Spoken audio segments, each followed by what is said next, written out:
মায়ের চরণে করি আমি নিত্য জবা অর্পণ, মায়ের দেখানো পথ জীবনে স্বচ্ছ যেথা দর্পণ। জয় মাতারা, কেমন আছেন সবাই? আশা করি মায়ের আশীর্বাদে সকলে ভালো আছেন। ব্লগের শুরুটা হোক মায়ের দর্শন দিয়ে।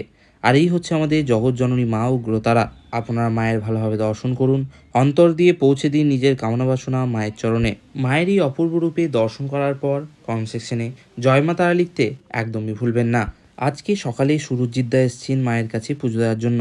আরবা নীল বিশাল পিঙ্গল জটা জুটৈক নাগের জুটা জাঢ্যংনাস্য কপালকে। সবেমাত্র দাদাদের পুজো সম্পন্ন করে বেরিয়ে এলাম মায়ের গর্ভগৃহের বাইরে। এই হচ্ছে দাদা ও তার পরিবারের সদস্যরা, সাথে এই ভাইয়েরাও এসেছিল আজ মায়ের কাছে পুজো দেওয়ার জন্য, এবং সন্ধেবেলায় এই ভাইয়েরা এসেছিল মায়ের কাছে পুজো দেওয়ার জন্য।